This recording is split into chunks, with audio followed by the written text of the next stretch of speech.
The Young and the Restless spoilers. Jack Abbott had spent most of his adult life protecting the Abbott legacy, often from outside threats, sometimes from his own mistakes, but rarely from something as shadowy and volatile as the Matt Clark-Sienna Bacall situation, rapidly becoming entangled with his own family. At first it appeared to be Noah Newman's burden, a romantic disaster spiraling into something darker. But the moment Jack received whispers connecting Matt Clark's schemes to deeper manipulation, signaled the possibility that both Noah and Allie Nguyen had been set up. It was no longer a Newman-only problem. It had become an Abbott one. And Jack, as always, responded to threats against his family with both instinct and strategy. He made a decision that surprised even himself. He called Allie home. Her life in Los Angeles had been stable, peaceful, a clean contrast to the stormy world she left behind in Genoa City. But something in Jack's voice, something tight, urgent, deeply protective, told her she needed to return. There were questions about the Abbott lineage, unresolved histories, pieces of identity she had never fully explored. But Jack also hinted at something else, something heavier. There had been a betrayal, one involving her and Noah, and it was time she learned the truth. When Allie arrived back in Genoa City, she felt the old tightening in her chest, pressure, expectation, the sense that stepping into the Abbott mansion meant stepping into a legacy full of ghosts and shadows.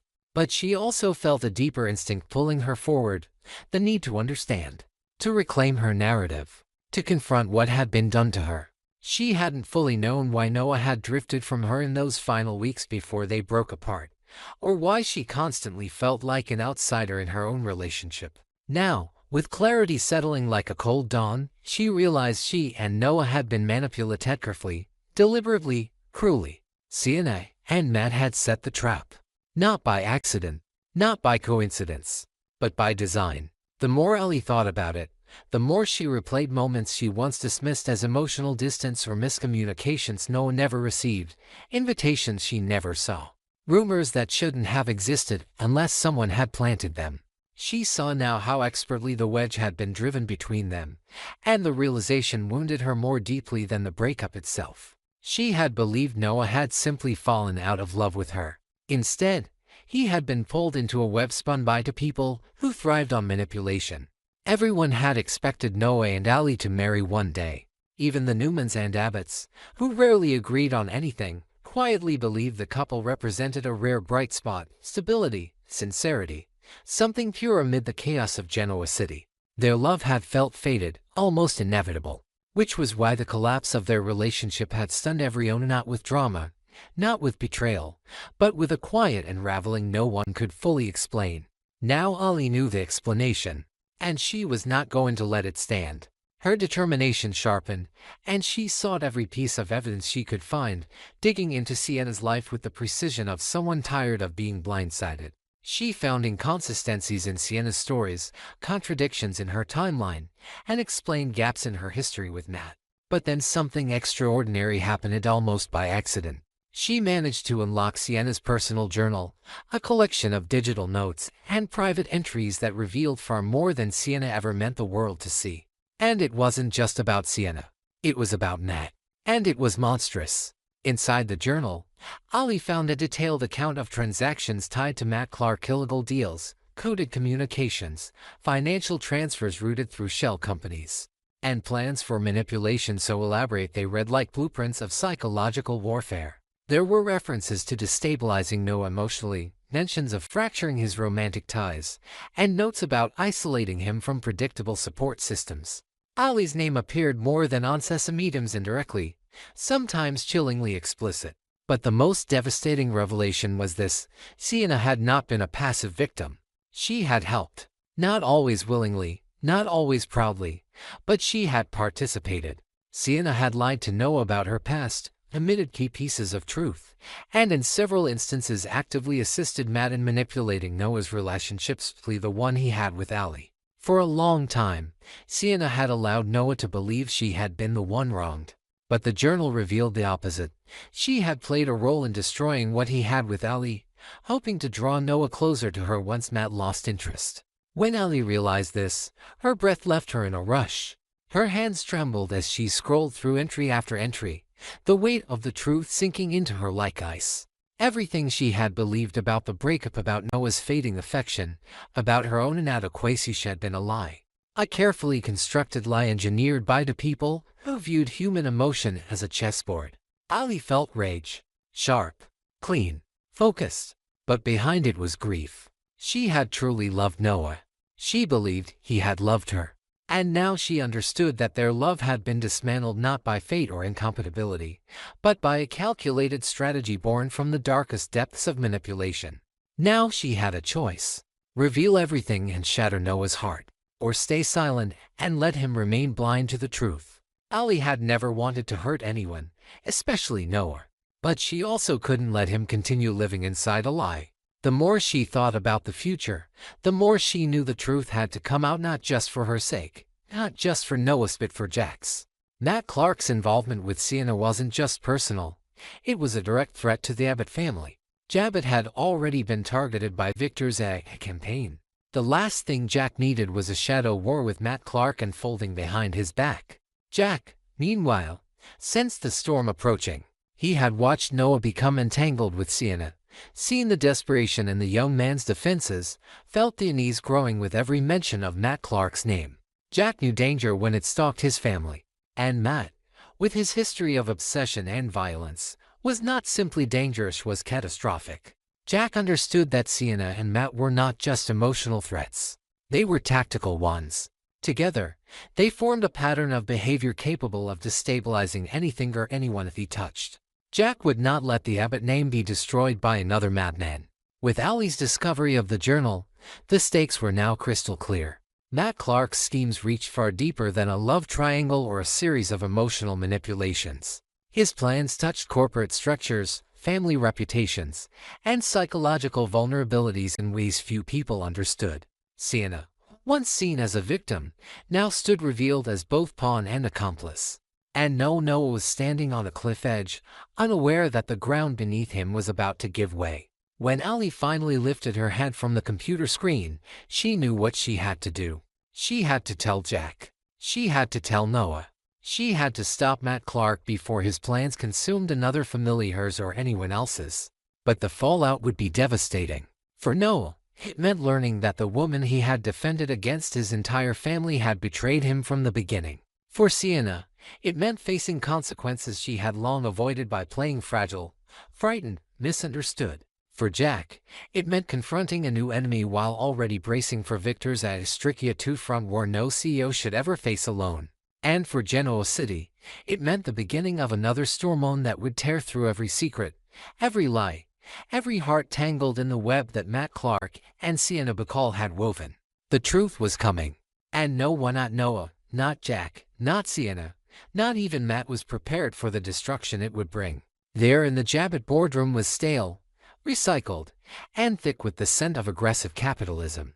Jack Abbott stood at the head of the mahogany table, his silhouette framed by the panoramic view of a Genoa City skyline that seemed grayer than usual. He looked tired, the lines around his eyes deepening as he surveyed the empty chairs.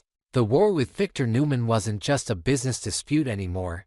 It was a siege, and Abbott's walls were beginning to fracture. "We need new blood, Jack. Not just a fresh coat of paint, but a structural reinforcement," Annie Nguyen said, her voice cutting through the silence. She stood near the window, her posture rigid, a stark contrast to the hesitant young woman who had left for Paris months ago.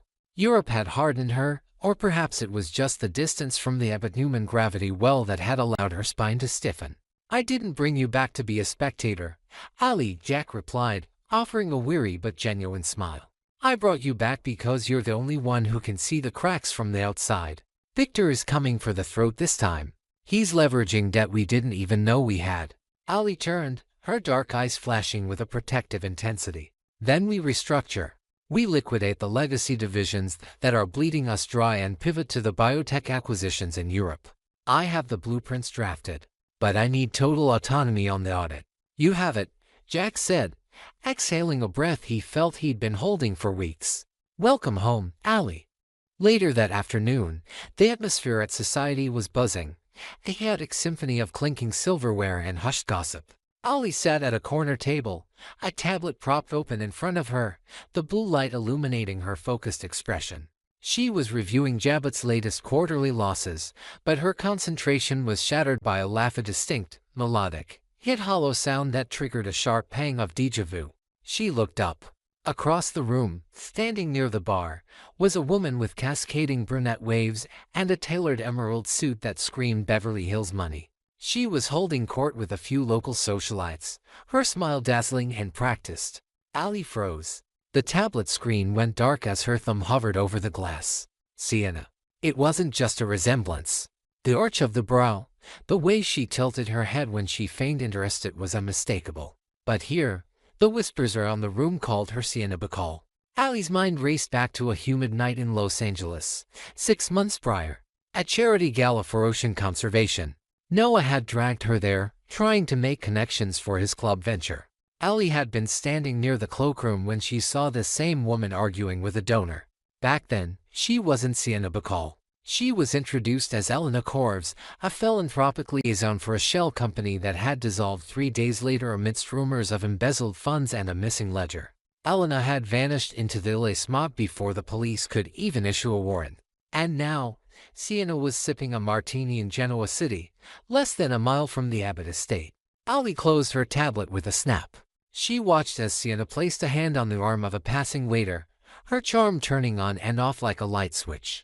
The unease in Allie's gut wasn't just suspicion, it was a cold, hard knot of dread. This wasn't a coincidence.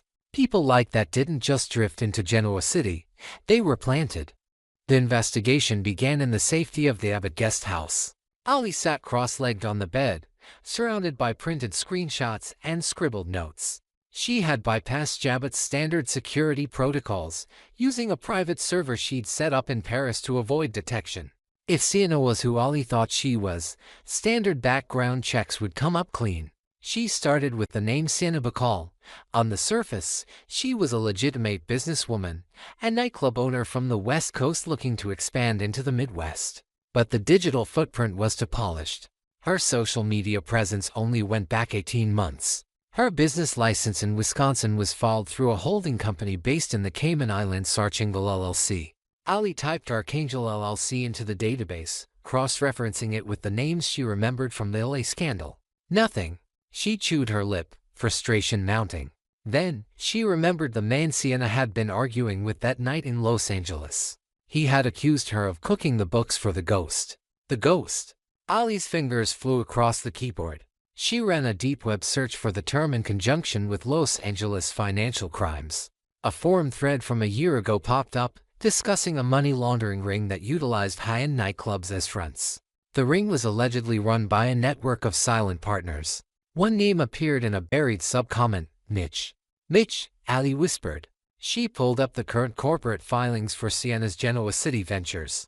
The co-signer on the lease for her new office space was listed simply as M. Clark. Allie stopped breathing for a moment. M. Clark. Matt Clark.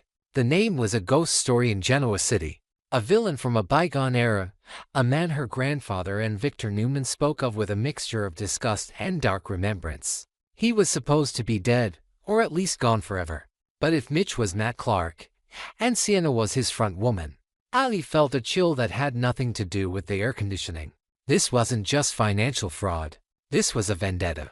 Sienna wasn't just an acquaintance of Noah's from the LA club scene. She was the Trojan horse. 2 days later, Allie sat in her car, the engine idling silently a block away from an abandoned warehouse in the industrial district. Her GPS tracker planted on Sienna's car during a chance encounter in the society parking lot blinked red on her phone screen. Sienna's sleek convertible was parked near the loading dock. Allie watched through binoculars as a side door opened. Sienna stepped out, but she wasn't alone. A man stepped into the sliver of sunlight. He was older than the photos Allie had seen in the archives, his face altered by time and perhaps surgery, but the predatory stance was identical. He handed Sienna a thick envelope. They spoke intensely, Sienna gesturing toward the skyline where the Newman and Abbott towers stood like dueling monarchs. Allie zoomed in with her phone's camera, snapping a burst of high-resolution photos. As the man turned to re-enter the warehouse, the light caught his profile. It was him, Matt Clark. Alive, active, and orchestrating something massive. Sienna laughed, tucking the envelope into her purse. It was the same hollow laugh Allie had heard at society. Allie lowered the phone, her hands trembling slightly. They were funneling money through Jabbat's weekend vendors.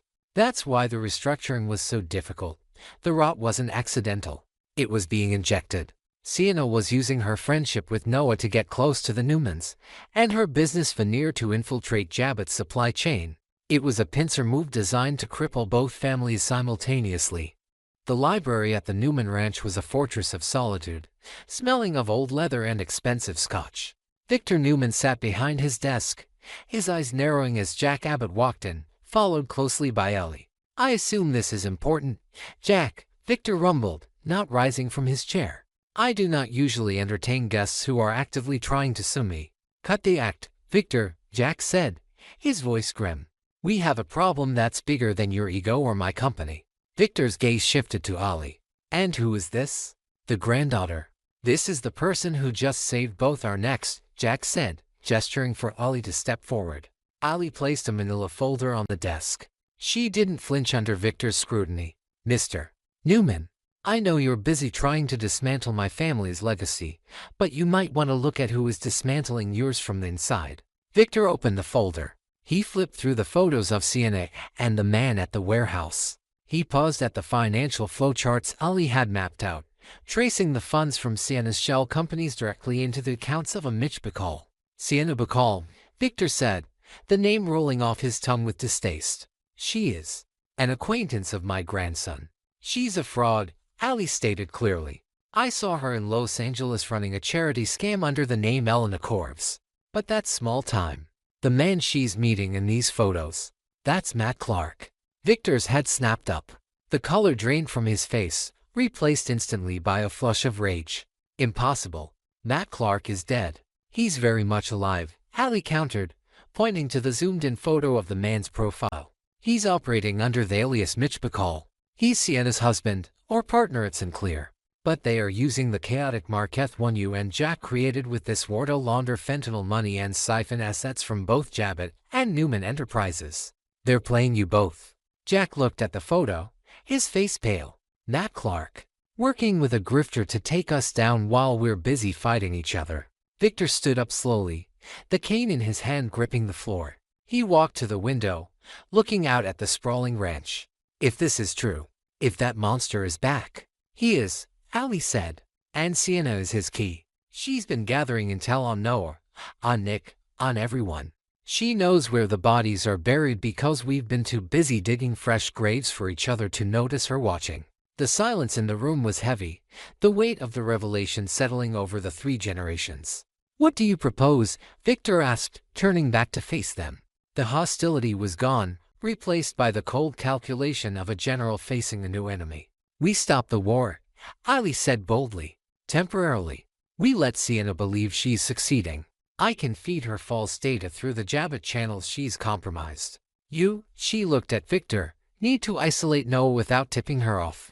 We draw Matt Clark out. We make them think they've won, and then we crush them." Jack looked at his granddaughter with a mixture of awe and pride. "It's a dangerous game, Allie." "It's the only game we have left," she replied. Victor stared at her for a long moment, then a rare, faint smile touched his lips. "You have the Abbott fire, young lady, but you think like a Newman." "I think like a survivor," Allie corrected. As the sun began to set over Genoa City, casting long shadows across the room, the lines was struck. The feud was paused, replaced by a darker, more urgent mission. Sienna Bacall had come to town thinking she was the predator, hiding behind a mask of glamour and a dead man's name. She had no idea that the mask had just slipped, and the wolves she was trying to trap were now hunting her. The door to the library opened, and the sound of a storm brewing outside echoed the turmoil that was about to unleash. The truth about Sienna Bacall was out, and the fallout would leave no one unscathed.